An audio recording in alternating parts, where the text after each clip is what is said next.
Welcome back to another episode. Tonight is my Halloween special and I'm gonna review Escape from Monster Manor for the 3DO. And let's go! I wanna play video games. I wanna play them all day. Yeah, yeah, yeah, yeah, yeah, yeah, yeah.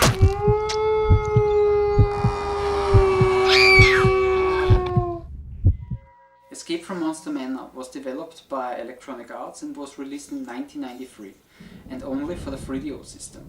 It's a horror first-person shooter, and first let's start with the background story.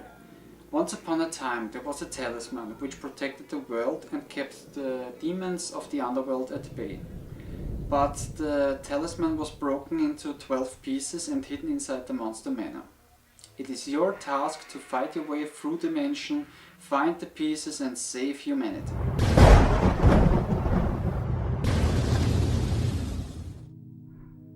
So basically you walk through each of the 12 levels, shoot everything that gets in your way, collect ammunition, health, keys to open the doors, blue and yellow gems and coins for points, a piece from the talisman and head for the exit. But remember, you can only exit the level when you already collect the piece from the level. The graphics are solid, the wall textures were impressive for 1993, but there are no textured mapped floors or ceilings. Some of the rooms contain items which are only two-dimensional sprites, and some of them are animated.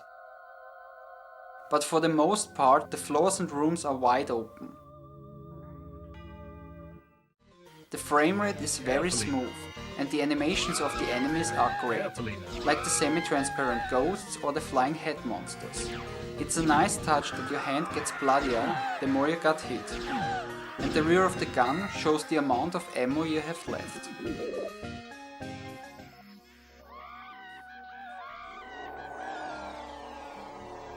The background music is eerie and sets the right atmosphere. It can really make you nervous, and sometimes you feel like you've been chased by something or there's waiting something behind the next corner. There is one track that was kinda annoying, because it was always telling me to tread carefully now. Tread carefully now. Tread carefully now. A very nice touch is the cheesy narrator, Another who tells you the visitor. story in the intro and Don't taunts be you at the end of afraid. each level. Be terrified! By the way, you've never had nightmares of spiders, have you? Disgusting little creatures, but oh so persistent. Watch your step. Even little things underfoot can be fatal. The controls are simple and they work great. With the D-pad you control the movements of your character, with the shoulder buttons you strafe to the left or to the right, with the A button you fire your weapon, with the B button you use your keys to open doors, and the C button brings up the status screen. The status screen shows you the level name, your health, ammunition, your lives, your score, how much keys you have, and the piece you have to find or already have found. You can also go to your map, which is the most important thing. Now the game has only 4 different types of enemies. First the Grim Reapers, which are very slow and weak. Then we have the flying head monsters, which are slow, but they shoot a stream of acid, which is very powerful. The ghosts are very fast and their attack is strong. They can also team up, which can be a one-hit death when they hit you.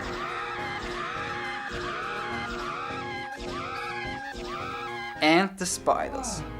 The most annoying enemies in this game. They are fast but not very strong. But what makes them a pain in the ass is that you can only kill them while they're jumping. Also the spiders come in groups, not one at a time. Oh, and every enemy takes only one shot to kill them. And then there are 2, let's call them boss types, the Blue Grim Reaper and the Grey Ghost. They are basically the same enemies like the others, except for the color, and they take 12 shots to take them down. Carefully. The game starts very easy in the first 2 levels. The enemies are slow and weak, the levels are not too big, you find enough health, ammunition and keys. And this can make the wrong impression on players, which reflects on most reviews for this game that I have seen or read in the internet. But that all changes from level 3 on. The stages get bigger and bigger. In some levels you will find barely any keys and you have to find the right path or you will come to a dead end, because you ran out of keys. And in other levels there are more enemies than ammunition. I only say level 10. Thankfully there is a save option in this game, but you can only save the game after you completed the level. I also want to mention 5 bad aspects of the game. First, you only have the laser gun as your weapon. There are no other weapons in this game. Considering the fact that 90% of the enemies need only 1 hit to die, it's okay. But more weapons would make the game more entertaining. Also, when you run out of ammunition, you're defenseless. You can only run away. Second, collecting the gems and coins makes no point for me. You get points for your high score for collecting them. And every 500,000 points you get an extra life. Which brings me to my third aspect, the lives. You start the game with 3 lives. You can also find extra lives in some levels. But the lives make no sense. Because when you lose a life, you have to start the level all over again with no progress at all. This means if you die right before the exit with the piece, you lose everything. It's like you loaded the level new. And don't forget, you can save at the end of each level. So what's the purpose? Number 4 is the fact that you lose all your remaining keys after you exit the level.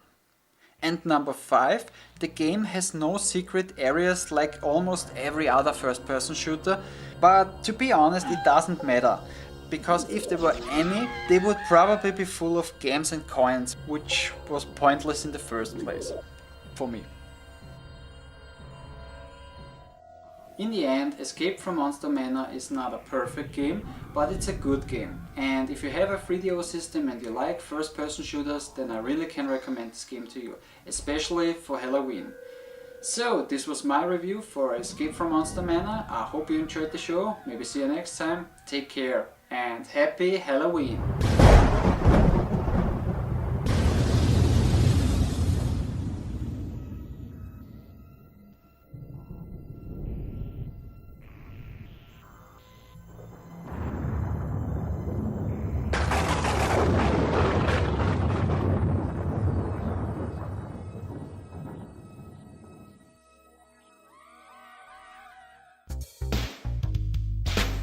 You now have the talisman.